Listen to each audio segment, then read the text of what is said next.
Hi guys आज एनपिएलमा दुईवटा खेलहरू भएको थियो। आजको पहिलो खेल Karnali X versus Chitwan Rhinos थियो भने दोस्रो खेल Pokhara Avengers versus Biratnagar Kings थियो। आजको पहिलो खेलमा चितवन राइनोजले टस जितेर पहिलो फिल्डिङ गर्ने निर्णय गरेको थियो। कर्णाली एक्स पहिलो ब्याटिङ गर्न उत्रेको थियो र निर्धारित 20 ओभरमा आफ्नो महत्त्वपूर्ण 3 विकेट गुमाएर 166 रन बनाएको थियो। 166 रन बनाउने क्रममा कर्णाली एक्सका लागि प्रियाङ्क पञ्चालले 48 बलमा शानदार 90 रनको पारी खेलेका थिए र त्यस क्रममा उनले 7वटा चौका र 6वटा छक्का पनि हिर्काएका थिए। त्यसै गरी म्याक्स डाउटले 30 बल खेल्दै 20 रन बनाएका थिए, जसमा उनले एउटा चौका मात्र प्रहार गरेका थिए। त्यसै गरी मार्क वाटले 21 बलमा 16 रन बनाएका थिए र त्यसमा उनले एउटा चौका प्रहार गरेका थिए। त्यसै गरी पवन सर्राफले 16 बलमा 27 रनको महत्त्वपूर्ण खेल देखाएका थिए, जसमा उनले एक चौका र 3वटा महत्त्वपूर्ण छक्का लगाएका थिए, जसमा उनले सोहेल तानवीरलाई लामो दुईवटा छक्का प्रहार गरेका थिए। त्यसै गरी नजिबुल्ला जदरानले 5 बलमा 4 रन बनाउँदै नट आउट रहेका थिए।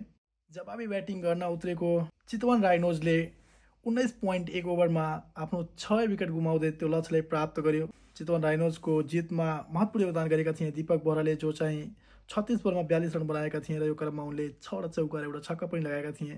त्यसै गरी डेभिड मलानले 6 बलमा 6 रन मात्र बनाउन सकेका थिए, एउटा चौका लगाएका थिए उनले। डेभिड मलान एउटा ठुलो नाम क्रिकेट जगतमा, इङ्ल्यान्डका पूर्व ओपनर पनि हुन् उनी, लेफ्ट ह्यान्डेड ब्याट्सम्यान, एउटा ठुलो नाम रहेको छ एनपिएलमा डेभिड मलानको। हालाकि यस खेलमा उनले खासै राम्रो प्रदर्शन गर्न सकेन, तैपनि उनले आउने गेमहरूमा राम्रो गरून् भन्ने आशा गरौँ। त्यसै गरी देव खनालले 2 बलमा 2 रन बनायो भने रवि बोपाराले एकतर्फबाट एकदम महत्त्वपूर्ण खेल देखाउँदै उनले जितमा ठुलो योगदान गरेर 36 बलमा 52 रनको एकदम महत्त्वपूर्ण इनिङ खेलेका थिए।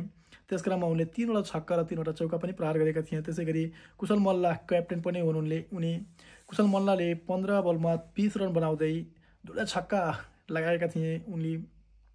र त्यसै गरी पोहोर सुदूरपश्चिम रोयल्सबाट खेलेका सेफ जेब यसपालि चितवन राइनोजका लागि तुरुम्पको एक्का साबित भइरहेका छन्।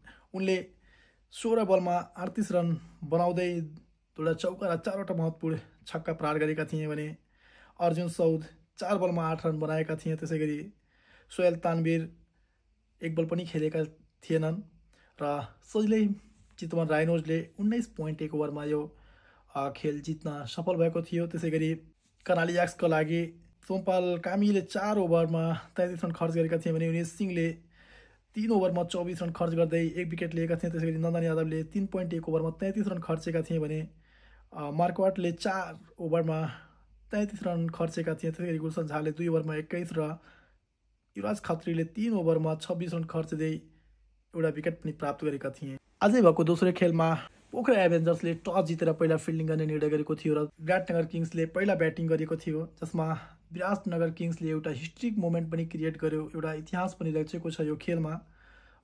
एनपिएल इतिहासका अहिलेसम्मको सबभन्दा ठुलो स्कोर खडा गरेको छ। यस क्रममा विराटनगरले 20 ओभरमा आफ्नो 6 विकेट गुमाएर 220 रनको ठुलो स्कोर खडा गरेको थियो। लोकेश बमले 48 बलमा 72 रन बनाउँदै 7वटा छक्का र एउटा चौका प्रहार गरेका थिए भने जर्ज मुन्सीले 6 बलमा 10 रन बनाएका थिए, जसमा उनले एउटा चौका र एउटा छक्का प्रहार गरेका थिए। त्यसै गरी मार्टिन गप्टिलले 35 बलमा 61 रनको बिजोड पारी खेलेका थिए, जस क्रममा उनले 5वटा छक्का र 3वटा चौका प्रहार गरेका थिए।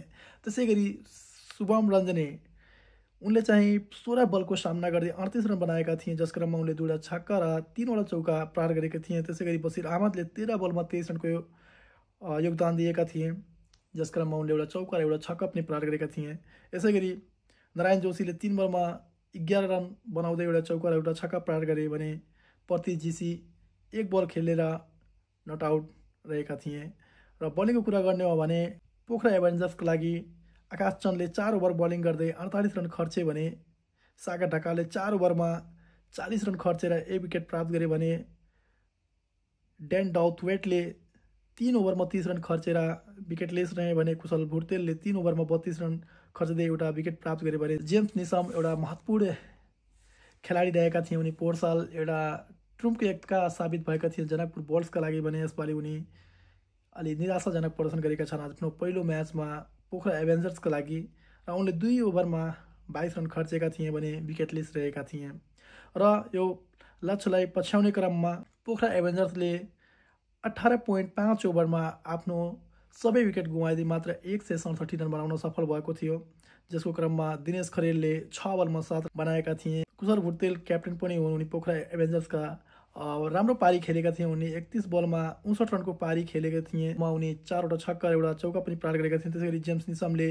पहिल्यै बलमा डकआउट भएका थिए र तीर्थराज दासले उनी पनि 2 बल खेल्दै 0 मा आउट भएका थिए भने किरण थगुन्नाले 13 बलमा 8 रन बनाएका थिए र त्यसैगरी डेन डाउथवेटले 20 बलमा 29 रन बनाएका थिए र आकाश चन्दले 3 बलमा 4 रन बनाउँदै सागर ढकाल 1 बलमा 1 रन बनाउँदै नट आउट रहे र यहाँ राम्रो ब्याटिङ गरे तापनि कुशल भुटेलले आफ्नो टिमलाई जित दिलाउन सकेनन् र यो ठुलो अन्तरले यो म्याच पोखरा एभेन्जर्स हार्न पुग्यो।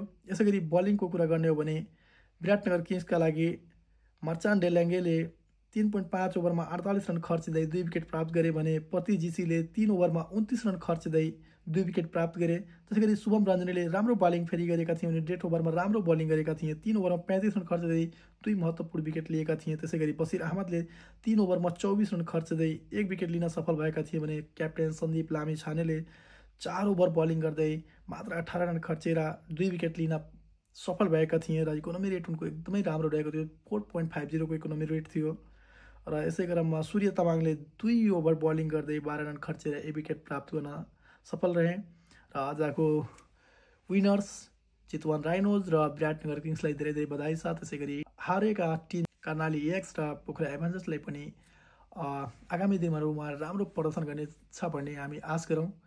आजको लागि यति नै। फेरि पनि अर्को म्याचमा तपाईँहरूको बिचमा उपस्थित हुनेछौँ। तपाईँको लागि थ्याङ्क यू, नमस्ते।